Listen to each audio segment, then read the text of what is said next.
Talvez nós pudéssemos meditar um pouco em Romanos 12.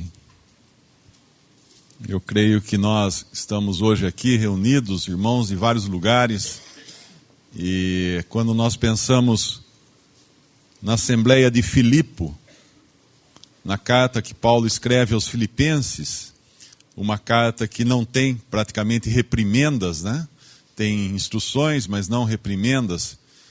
Nós vemos uma Assembleia em Filipos que ela era provavelmente formada por pessoas tão distintas e tão diferentes quanto Lídia, a empresária vendedora de púrpura, a jovem escrava que foi liberta do demônio que a afligia, e o funcionário público, o carcereiro, que estava cuidando de Paulo e de Silas quando Deus fez abrir as portas da prisão.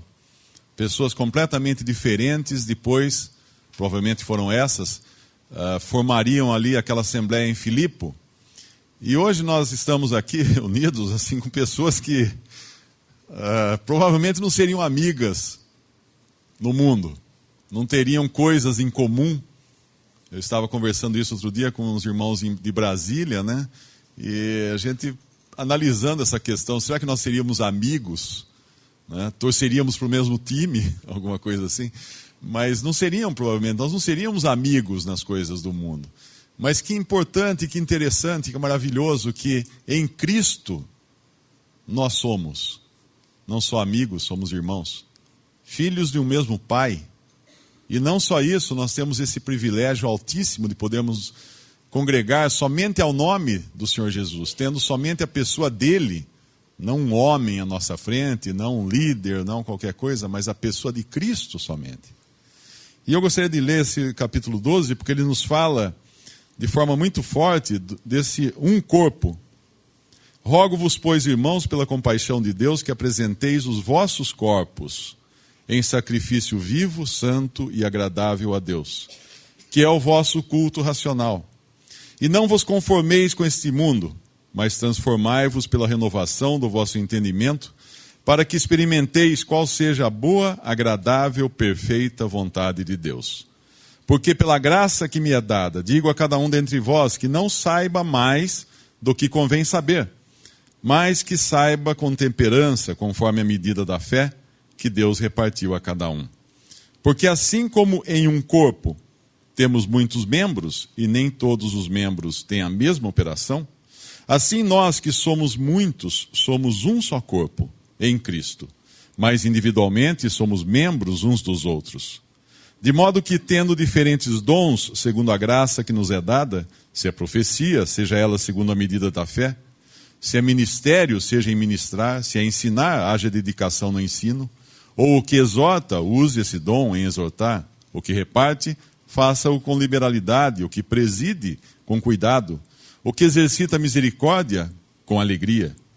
O amor seja não fingido, aborrecei o mal e apegai-vos ao bem. Amai-vos cordialmente uns aos outros com amor fraternal, preferindo-vos em honra uns aos outros. Não sejais vagarosos no cuidado, sede fervorosos no espírito, servindo ao Senhor. Alegrai-vos na esperança, sede pacientes na tribulação, perseverai na oração. Comunicai com os santos nas suas necessidades, segui a hospitalidade. Abençoai aos que vos perseguem, abençoai e não amaldiçoeis. Alegrai-vos com os que se alegram e chorai com os que choram. Sede unânimes entre vós, não ambicioneis coisas altas, mas acomodai-vos às humildes. Não sejais sábios em vós mesmos. A ninguém torneis mal por mal. Procurai as coisas honestas perante todos os homens. Se for possível, quanto estiver em vós, tende paz com todos os homens. Não vos vingueis a vós mesmos, amados, mas dai lugar à ira, porque está escrito, minha é a vingança, eu recompensarei, diz o Senhor. Portanto, se o teu inimigo tiver fome, dá-lhe de comer, se tiver sede, dá-lhe de beber, porque fazendo isto, amontoarás brasas de fogo sobre a sua cabeça. Não te deixes vencer do mal, mas vence o mal com o bem. Eu estava pensando que ele começa, o apóstolo Paulo aqui, dirigido pelo Espírito Santo, ele começa do nosso corpo, depois ele sobe até o corpo de Cristo, até o cabeça que é Cristo, e ele volta depois com instruções práticas, né? Principalmente aqui a partir do versículo 9, e depois também 9 ele fala mais do relacionamento com os santos, com os irmãos, depois do 14 em diante da nossa relação com o mundo. Mas ele começa da parte nossa, cada ser humano, cada cristão convertido a Cristo, nós temos um corpo, nós temos uma alma, nós temos um espírito, e isso tudo nós apresentamos, né, principalmente aqui fala do corpo, em sacrifício vivo, santo e agradável a Deus. Ou seja, todo o nosso ser. É interessante que outro dia um irmão comentou que quando, acho que Estevão foi sepultado, na verdade eles estavam sepultando o corpo de Estevão, mas Atos fala, e foram sepultar Estevão, alguma coisa assim. E também quando fala do Senhor Jesus sendo sepultado, fala que sepultaram o Senhor, mostrando como Deus não divide essas coisas. Nós somos uma pessoa, ainda mesmo depois de morto, aquele corpo, sou eu morto, né? Mas eu ao mesmo tempo sou eu vivo em espírito, na presença de Deus. E esse capítulo 12, ele é praticamente a continuação do capítulo 6. O capítulo 6, ele fala como nós éramos antes. Versículo 18. E libertados do pecado, fostes feitos servos da justiça. Falo como homem pela fraqueza da vossa carne, pois que assim como apresentastes os vossos membros para servir à imundícia, e a maldade para a maldade, assim apresentai agora os vossos membros para servirem à justiça, para a santificação. Porque quando erais servos do pecado, estáveis livres da justiça. E que fruto tinhas então das coisas que agora vos envergonhais? Porque o fim delas é a morte. Mas agora, libertados do pecado e feitos servos de Deus, tendes o vosso fruto para a santificação e, por fim, a vida eterna. Ele nos lembra o que éramos e o que somos. E agora, nessa posição nova que temos, aí vem então esse lugar que nós ocupamos agora no corpo de Cristo, como membros do corpo. E os membros do corpo de Cristo, eles não são independentes. Quando um membro sofre, todo o corpo sofre com ele. Aqui tem um versículo que fala, eu não sei se é nessa passagem que ele fala que quando um membro sofre, acho que é 1 Coríntios, né? Isso, 1 Coríntios 12, versículo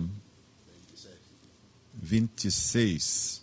Isso, 1 Coríntios 12, versículo 26. De maneira que se um membro padece, todos os membros padecem com ele. E se um membro é honrado, todos os membros se regozijam com ele.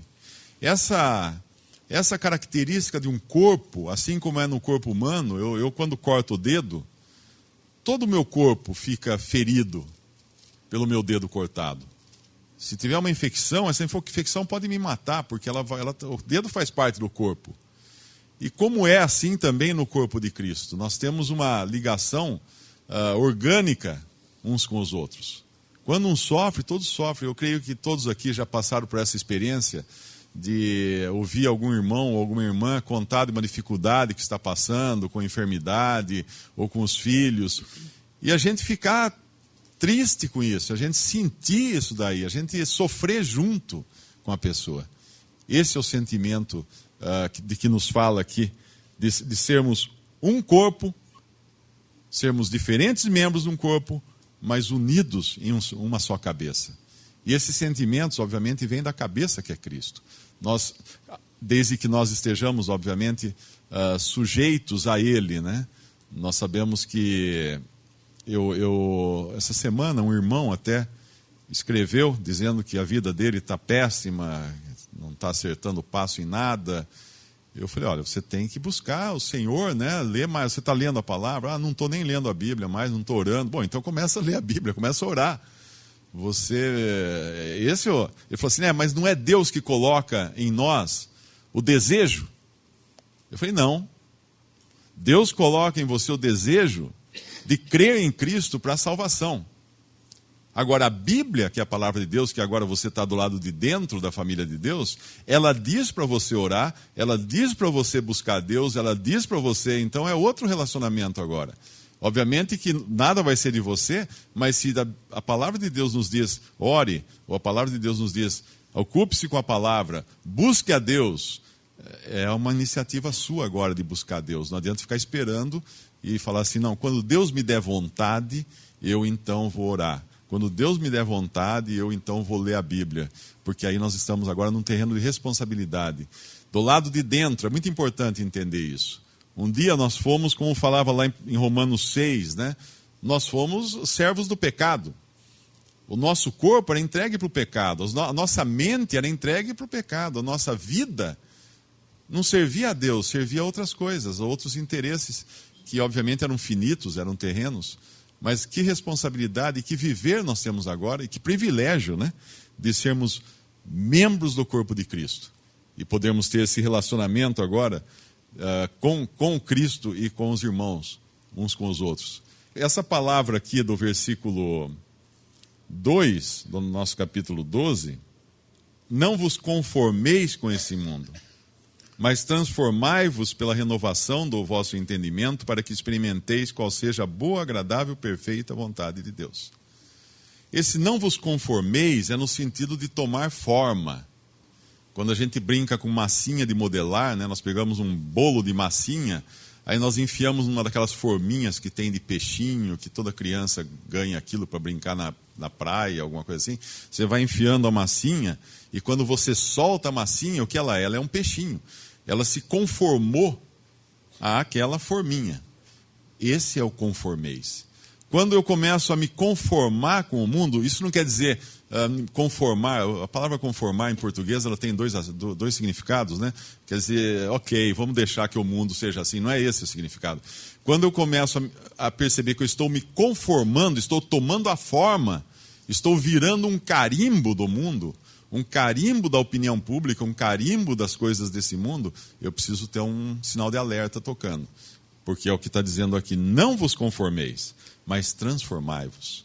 Como? Pela renovação do vosso entendimento, para que experimenteis qual seja a boa, agradável, perfeita vontade de Deus. Eu quero saber a vontade de Deus para a minha vida? Quero. Acho que todo mundo aqui pergunta todos os dias, Senhor, o que o Senhor deseja de mim? Qual é a tua vontade para mim? Bom, antes de experimentar qual seja a boa, agradável, perfeita vontade de Deus, não vos conformeis com esse mundo, mas transformai-vos. Todas as vezes que eu sigo a opinião pública, vamos ler aqui, mundo como sistema organizado da humanidade, o mundo tem uma opinião, né? Nós passamos agora, recentemente, aqui no Brasil, por todas essas manifestações, e, obviamente, elas têm seu valor, seu sentido dentro do contexto em que elas aconteceram, mas eu pergunto, era o lugar de um cristão apoiar essas coisas, seguir essas coisas? Não vos conformeis com este mundo. Não vos conformeis com este mundo. Eu até comentei um áudio de um comentarista da Band News, onde ele fala, ele é ateu, e ele dando todo o suporte, as manifestações e tudo mais, e eu comentando isso, eu disse o seguinte, falei assim, que ele está certo, ele está certíssimo. Por quê? Porque ele é ateu. Tudo que ele tem limita-se a este mundo. Na cabeça dele não existe mais nada além desse mundo. Então ele tem sim que lutar pelos direitos desse mundo, ele tem que lutar pela posição dele nesse mundo, ele tem que agarrar-se como se fosse a tábua da salvação, a última, desesperadamente, as coisas, a esse sistema, porque é tudo isso que ele tem. Agora o cristão não. Nós temos bênçãos celestiais, nós temos um lugar celestial, nós temos um lugar na glória, nós temos uma perspectiva que é muito além desse mundo. Por isso que o apóstolo aqui, eu creio, nos ajuda, abrindo os nossos olhos para essa frase, não vos conformeis, não tomais a forma desse mundo. 1 Pedro, capítulo 1, versículo 14, é o versículo que é o assunto sobre essa conformar. Eu vou ler em duas versões, primeiramente na corrigida, como filhos obedientes, não vos conformando com as concupiscências que antes havia em vossa ignorância. Eu vou ler em outra versão agora. Como filhos da obediência, não vos amoldeis as paixões que tinhas anteriormente na vossa ignorância. Amoldeis. Esse conformar, como o Mário está explicando, é tomar forma. Amoldeis.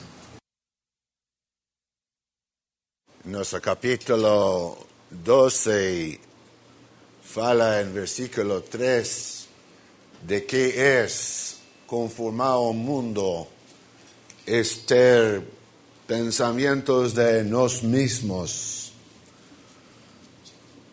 En un mundo, el pensar es centrado en el yo personal, después los demás. Esa es mundanalidad, hermanos. Es pensar en esa forma. Siempre piensa, ¿qué piensa el mundo de mí? Pero en Cristo nos somos muertos, sepultados y resucitados con Cristo, con otra vida. Y la vida que tenemos ahora es en otro lado. Está en Cristo, nuestra vida. Completamente liberado del mundo. Y veo, hermanos, que eso es muy importante que entendemos que en Cristo somos liberados del yo personal. Ya, no es yo, es Cristo en mí. Leemos en 2 Corintios, capítulo 5, lo que fala el apóstol Pablo también. 2 Corintios 5, 14. Porque el amor de Cristo nos estrange, julgándonos así, que si un murió por todos, luego todos morreron. Y Él murió por todos para que os que viven no viven más para sí, mas para aquel que por ellos murió y resucitó. En otras palabras, hermanos, no vivimos para sí ahora, vivimos para Cristo. Él es el objeto de nuestra vida cristiana. Y cuando pensamos en esa exhortación de versículo 1, Romanos 12, 1, comienza rogovos, pues hermanos, por la compasión de Dios. Ese nos hace voltar los últimos versículos de capítulo 11, versículo 33, 34, 30, hasta 36, donde el apóstol está tan maravillado de la compasión de Dios. ¿Quién es Él que murió en esta cruz por nos? ¿Quién es? Oh Dios del universo que creó todas cosas con la palabra de su potencia.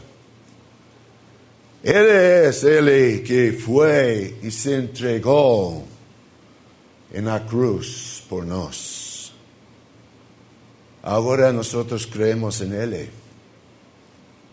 ¿Vamos a vivir para nos ahora? ¿Está bien que vivimos para nos?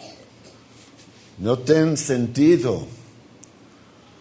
Si Él entregó 100% por nos, yo voy a decir, Señor, 90% para você y yo quiero 10% para mí ainda.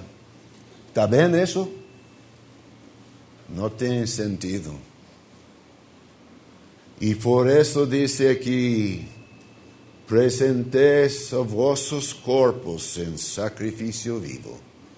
Decir al Señor, Señor Jesús, Você entregaste tudo para mim. E agora eu sou todo para ti. Um sacrifício é uma coisa que se dá inteiro, não uma parte. Oh, irmãos, fala meu coração quando penso que neste mundo tanto penso no eu personal. Estamos em um mundo que pensa assim, irmãos, somos afetados por seu pensamento desse mundo. Temos que entender a que somos chamados, irmãos. Seguir a nosso Senhor Jesus. Ele puso tudo para nós. E nós agora para Ele. Nós mais, irmãos, se entendemos bem, que poner tudo também para Ele. Senhor nos ajuda. O versículo 1, o culto racional, não é raciocínio humano, mas é um culto com entendimento, com inteligência do que se está fazendo.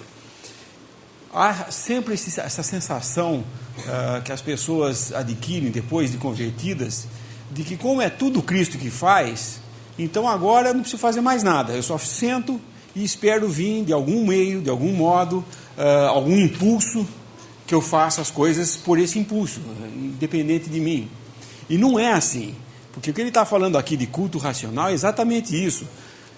Sabemos que tudo vem dele, ele é que nos mantém, ele nos salva por graça, nos mantém por graça e nos vai levar para ele por graça.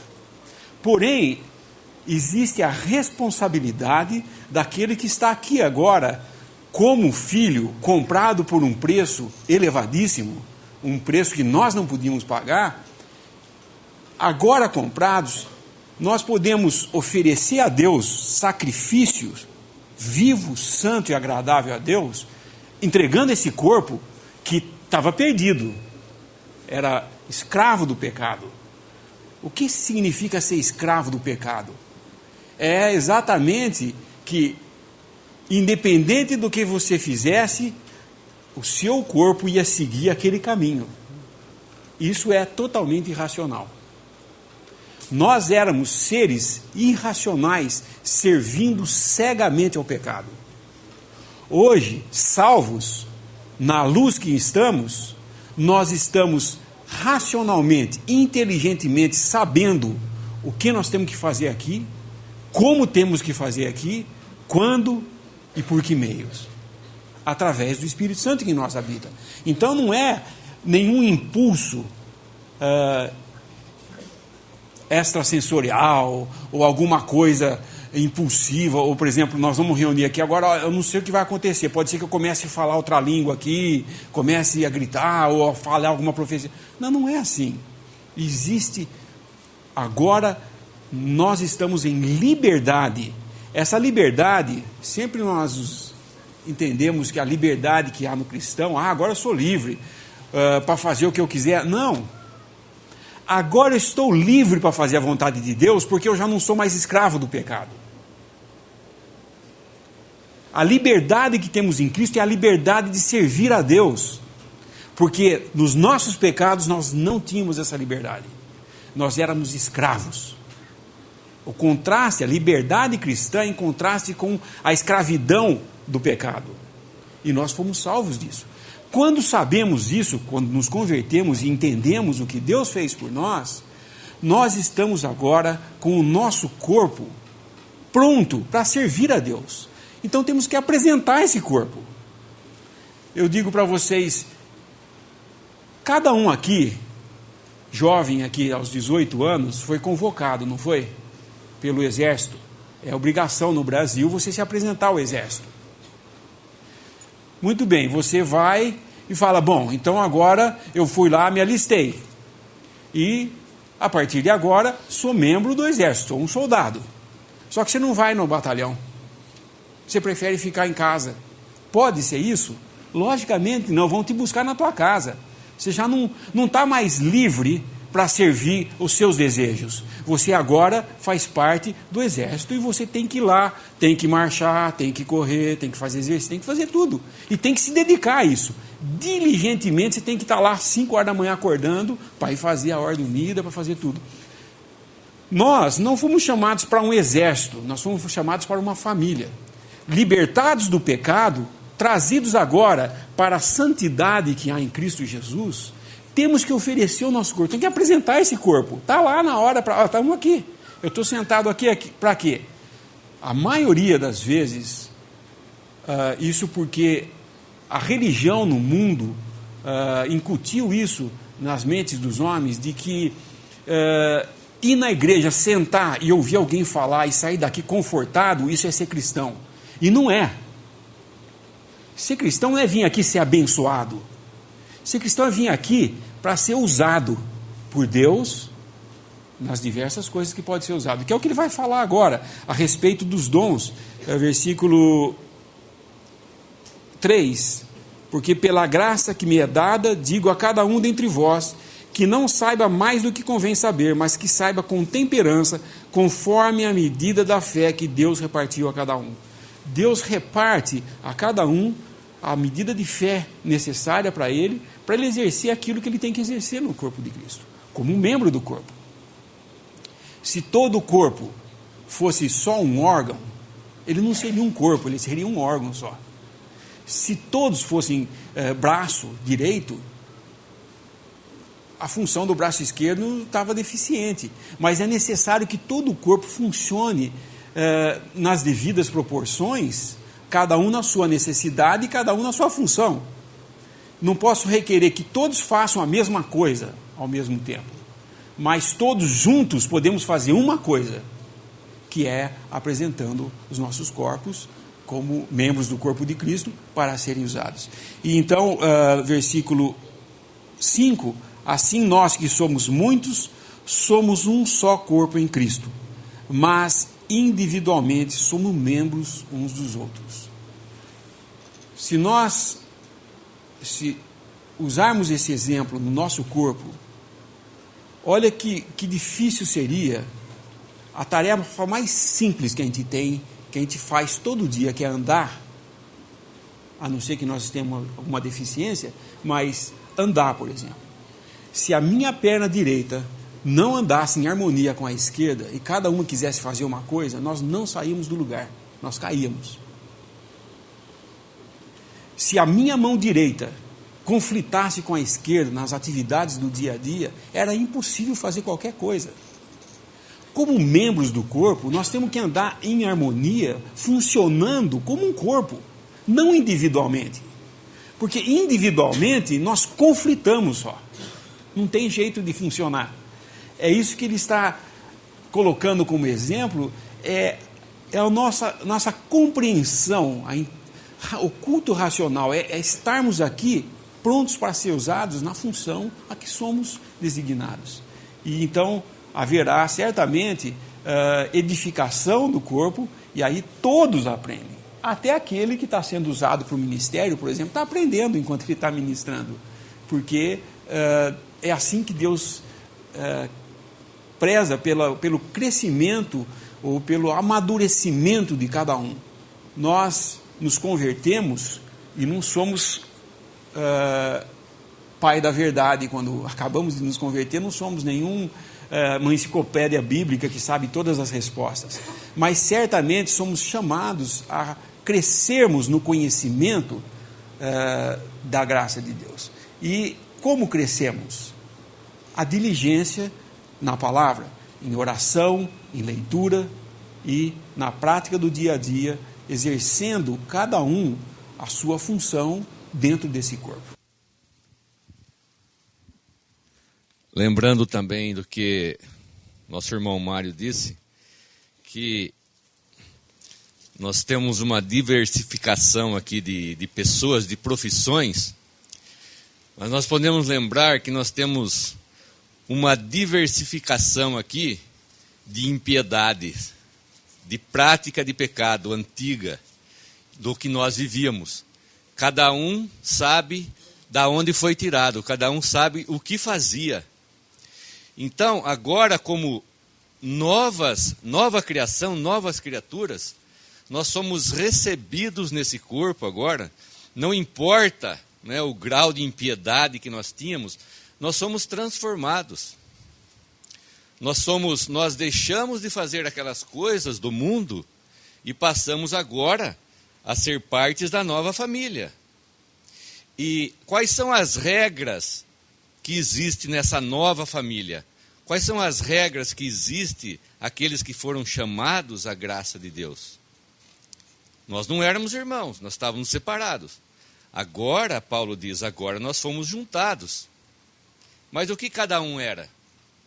Não importa para Deus o que cada um era. Cada um sabe aqui o que era, né? Tudo ficou na cruz. Só que tem a diferença. O que eu fazia antes, o que eu usava os meus membros para praticar o pecado, agora eu vou usar para Cristo. Vou me dedicar para Cristo. E é o que Paulo fala aqui em Efésios 4, 28, podemos ler? 4, 21, podemos começar. Se é que o tendes ouvido e nele fostes ensinados, como está a verdade em Jesus, que quanto ao trato passado, vos despojeis do velho homem, que se corrompe pelas concupiscências do engano, e vos renoveis no espírito do vosso sentido, e vos revistais do novo homem, que segundo Deus é criado, em verdadeira justiça e santidade. Pelo que? Deixai a mentira, e falai a verdade, cada um com o seu próximo, porque somos membros uns dos outros. Se eu praticava mentira, se eu era um grande mentiroso, agora, sabendo que eu sou do corpo, por que a minha mão vai mentir para a minha mão direita vai mentir para a minha mão esquerda? Não, vamos ser sinceros, ele está falando aqui. Cada um usa de sinceridade. Se eu mentia e enganava no mundo, é diferente agora a minha prática aqui. É fazer com que esse corpo trabalhe juntamente para o bem dele. Não é interesse eu mentir para mim mesmo, não é?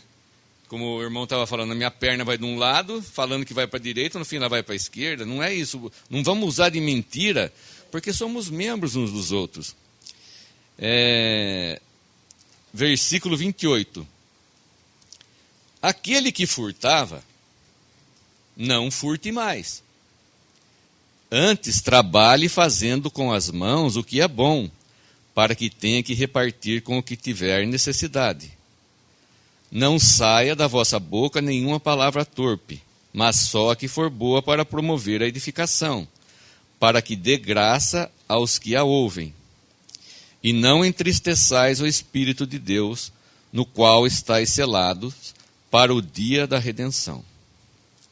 Toda amargura, ira e cólera e gritaria e blasfêmia e toda malícia seja tirada de entre vós. Antes, sede uns para com os outros benignos, misericordiosos, perdoando-vos uns aos outros, como também Deus vos perdoou em Cristo. Daí então, se alguém era alguma coisa, se alguém era um ladrão, um que furtava, um que roubava, agora ele não vai mais fazer isso. Ele vai usar os seus membros agora para trabalhar, para que ele possa ter o quê? Com o que repartir, com o que tiver necessidade. Ele não vai tirar do outro para seu próprio proveito agora. Ele não é mais ladrão. Ele vai o quê? Trabalhar com suas mãos para poder servir aos irmãos em Cristo. E mais uma vez eu digo que não importa o que nós éramos, importa o que nós somos agora. Chamados para ser santos, chamados para ser separados. E agora numa nova vida, numa nova família. A nossa mudança, né? Nós temos que nos amoldar agora com as regras de Deus. Esquecermos o que nós vivíamos. E sabermos que o Senhor é poderoso para completar a sua obra em nós, até o dia da glória. Existe um modelo no mundo, tem um versículo aqui que o Batista leu, o versículo 28, que faz lembrar uma questão que em Cristo agora, obviamente, não apenas nós mesmos, corpo, alma e espírito, pertencemos a Deus, mas tudo o que somos e tudo o que temos, tempo, bens, qualquer coisa. Existe um modelo no mundo que basicamente dá assim, um exemplo meio pobre, né? Mas eu vou usar aqui uma metáfora, aplicando um modelo empresarial, né? Se a gente pode dizer assim. Como um cristão deve viver? Isso eu acho que é uma dúvida que muitos têm. Porque você vai lá em Lucas, diz assim, bem-aventurados os pobres. Aí você vai em outra passagem e fala assim, venda tudo o que tens, dá aos pobres. Aí você vai em outra passagem e fala assim, Cristo Jesus sendo rico, se fez pobre. Aí você pensa assim, bom, então acho que eu tenho que ser pobre. Eu tenho que ficar pobre. Então esse é um modelo que a religião adota. Porque os 3 modelos que nós encontramos no mundo empresarial são os seguintes. Um do homem muito rico, que ele decide viver para si. Então ele tem uma fortuna, ganha mais e aplica em si mesmo. Nos seus prazeres, nos seus desejos, na sua satisfação pessoal, ele vive para si. É o homem que constrói celeiros maiores, como fala lá na parábola que o Senhor fala em Lucas 11, para si. É sempre para si. O outro modelo é o modelo religioso. É aquele que não apenas leu essas passagens isoladas do Novo Testamento, mas está influenciado também por aquele modelo budista do Oriente, que são aqueles monges que efetivamente não tem nada, nem alguns andam nus na Índia, por exemplo, porque dentro do conceito deles eles não podem ter nada. Então é aquele que vai ser um franciscano, ele vende tudo que tem, se torna um mendigo e vai viver na porta de uma estação rodoviária pedindo esmola. E achando que assim ele está vivendo uma vida cristã. Mas olha que interessante este versículo 28. Aquele que furtava, não furte mais, tudo bem. Antes trabalhe. Bom, se eu trabalho eu vou ganhar dinheiro. Claro que vai. Mas para quê? Fazendo com as mãos o que é bom, para que tenha que repartir. Então não é errado trabalhar e ganhar? Não. Errado é para que eu trabalho, para que eu tenho, para que eu sou algo. A Bíblia fala para repartir. Eu quero ser um médico? Por que eu quero ser médico? Eu quero ser famoso, enriquecer. Esse é o primeiro modelo do milionário que quer viver para si. Não, então eu quero abrir mão do meu diploma de medicina, cancelar meu CRM e não exercer mais, porque aí não tem o perigo de eu ganhar algum tostão. Então eu vou para o outro modelo que é o religioso, o franciscano, o budista, e vou ficar na porta da estação pedindo esmola. Mas não é isso. O terceiro modelo que existe no mundo é daquele homem muito rico, que um dia ele percebe que não vai levar nada aquilo, ele cria uma fundação. Acho que todos aqui estão mais ou menos por dentro do que é uma fundação. É o cara que ele pega toda a fortuna dele, às vezes ele faz isso em vida, às vezes ele deixa de herança, para criar uma fundação, uma universidade ou um instituto de pesquisa.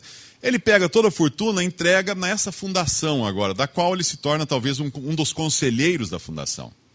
Tudo o que ele ganhar vai ser para a fundação. E tudo o que é da fundação vai ser para benfeitoria pública, para ajudar pessoas, ajudar a medicina, descobrir curas para doenças, etc, etc. Esse é um modelo que se assemelha, assim, uma metáfora, né, ao cristianismo. O cristão, ele é, né, eu sou algo, eu tenho algo, mas não para mim, mas para que possa repartir, para que tenha que repartir. Se não tiver o que repartir, eu não poderia nem cumprir o que fala esse versículo. Então, muitas vezes as pessoas ficam nesse dilema, né? Mas será que não seria errado? Essa semana eu recebi um e-mail de uma irmã, mas não é errado eu querer um cargo melhor na empresa, não é errado eu querer subir na profissão, não é errado. Depende. É para si ou para Deus?